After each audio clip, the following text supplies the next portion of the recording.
Well, hello everyone. Thank you for joining in. My name is Jackie Wilson. I am your host for today, and today we're going to talk about sexual violence. So if you've been following me long enough, you know that I've covered domestic violence 101. Now we're going to talk about sexual violence. I even covered teen dating violence for parents as well. So you got to watch out for those videos. They're already on my page. Go ahead, click somewhere on the screen so that way you can become a subscriber and you won't miss out on any videos that I'm going to present. So now let's go ahead, let's jump right on into. For sexual violence, I'm actually going to look up the definition and read that to you because I want to make sure that you have an understanding exactly of what sexual violence is. Sexual violence means that someone forces or manipulates someone else into unwanted sexual activity without their consent. Reasons someone might consent to that includes if they're fearful of that individual, the age, the illness, disabilities, if they're under the influence of some type of alcohol or drug, that person may not even be aware of what's going on with them. Now, when we talk about sexual violence, that's an umbrella, and under that is rape, sexual assault, child sexual assault, intimate partner sexual assault, unwanted sexual contact and touching, sexual harassment and exploitation, and even for the other person to penetrate another person just by touching them, by, touching on different body parts of that individual. All of that is under the umbrella of sexual violence. So today, what I wanted to share with you guys is some hard facts about sexual violence and how it's affecting our community. So now here we go. By age 18, 1 in 4 girls will be sexually assaulted. By age 18, 1 in 6 boys will be sexually assaulted. At some time in their lives, 1 in 6 women have experienced an attempted or complete rape. More than half occurred before the woman was 18 years old. I'm like alarmed just reading these stats. That is like huge. Let me go to another one. People who sexually assault usually attack someone they know, a friend, a boyfriend, girlfriend, a classmate, a neighbor, a roommate. So they already know who that person is and they feel comfortable being able to take advantage of that individual.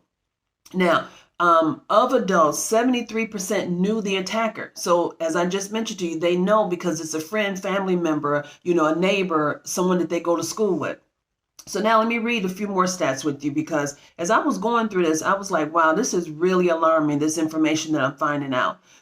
So let's talk about African-American women because a lot of times we don't report things like this to happen to us. Physical abuse, verbal, sexual abuse, we don't report it as often as other race of women will go ahead and report it. So let's hear this. For every Black woman who reports rape, at least 15 Black women do not report rape. That's alarming. Let me read that again. For every Black woman who reports rape, at least 15 Black women do not report rape. 1 in 4 Black girls will be sexually abused before the age of 18. 1 in 5 Black women are survivors of rape.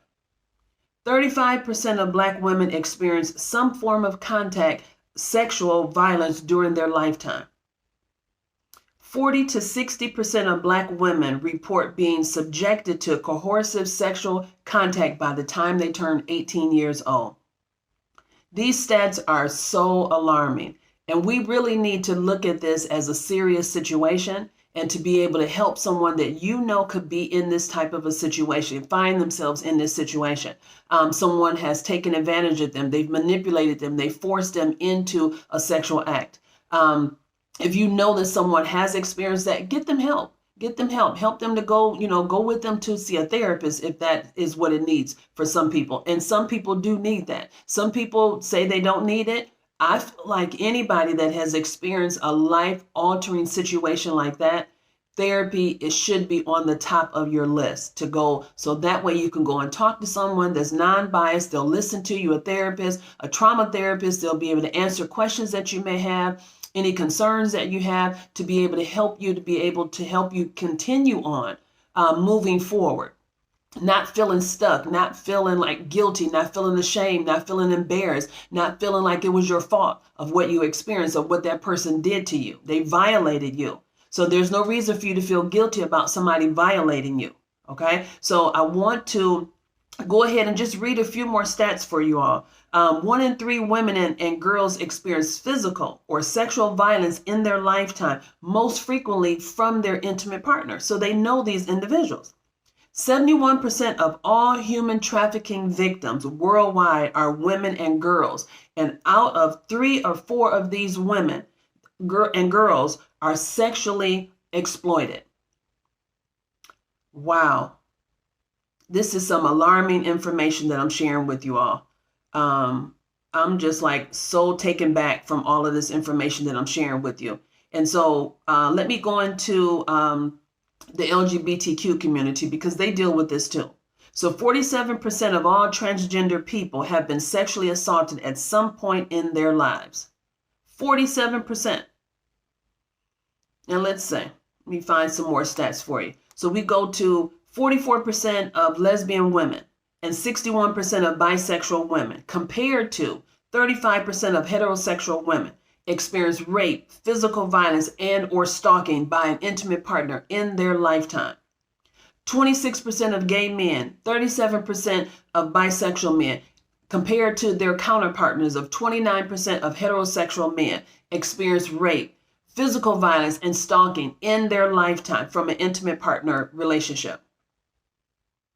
I'm telling you guys, these stats are up there. They are really affecting us. They're affecting our loved ones, someone that we know. We really got to look at this from a serious standpoint, and it's an epidemic, and not look at this as it's a choice, because that is like so far from the truth. This is not a choice. These individuals that are experiencing sexual exploitation, rape, assault, it is not a choice for them.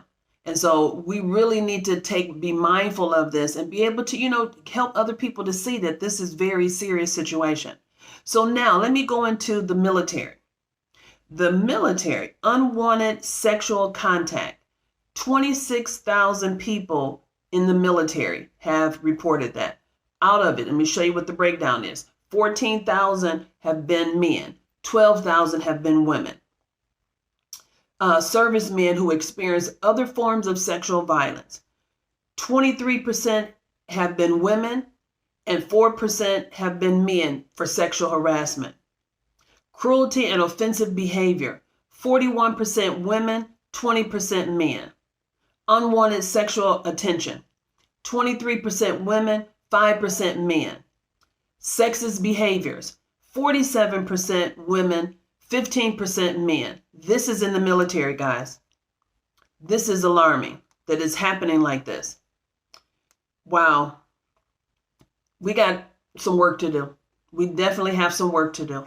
1 out of every 6 women has been the victim of an attempted or completed rape in her lifetime. Now, I've shared all of these stats with you guys because I want you to really, really think about what's going on in your life. And who may be in your corner, who's in your life, who can you go to get help, who is a strong supporter of you as you're going through any type of situation that you may face. Who can you go to for support? Who can you go to talk to just share and let them know, hey, this is what I've experienced? Is there somebody in your circle that you have that ability to be able to do that? You feel safe being able to do that?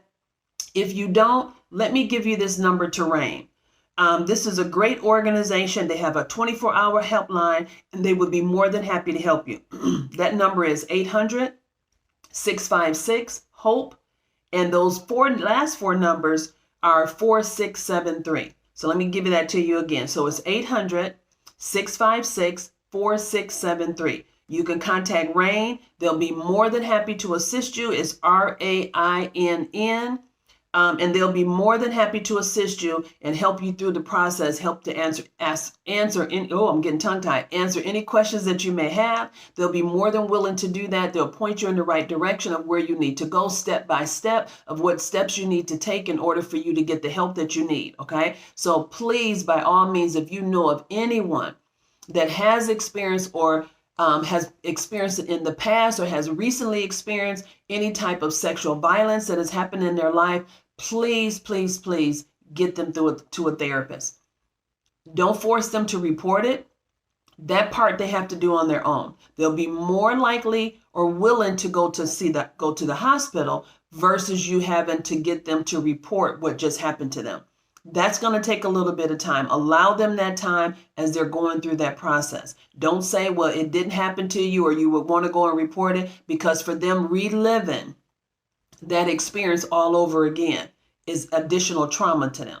And so right away, they're not going to be so quick to want to go and report it. They're going to want to go and just do nothing. Maybe take a shower, wash themselves, sit and relax, crawl up on the bed, get in the corner. They're going to want to try to erase what just happened to them instead of continuing to talk about it. Even mention to them to maybe write in a journal. Maybe that can help, because they're getting it out of their mind, and maybe that can help to write it down. But don't try to force them to go to the police right away. Just let them know when they're ready to go, you'll go there with them. Okay? That's a huge, huge benefit for someone that's a survivor of sexual violence. Okay? So I hope that something that I shared with you all today has been very, very beneficial, that you'll pass this video on to friends and family members, or share the information that I've just shared with you in order to help them to move forward in their life, to get the help that they need, and to be able to move forward and be able to get back to some type of normalness for them. But in the beginning, it's not going to be normal for them. So you have to have patience. You have to have understanding. You have to have a willingness and a helping heart to be there as their support in whatever that they need at that time. Okay. So I've just shared some great information with you, and I hope it's beneficial for you. If you have any questions, please drop them into the feed of the video. You can send me an email. My email is added on to the feed of the video. By all means, go ahead and send me an email. I'll be more than happy to assist you and answer any questions that you may have. But also, please don't forget to subscribe to the page, so that way you'll be able to see more videos that I'm going to post as well. And you can go back and look at other videos that I've already posted as well. So with that being said, you guys have a great rest of your day, and I will see you on the next video. Bye-bye.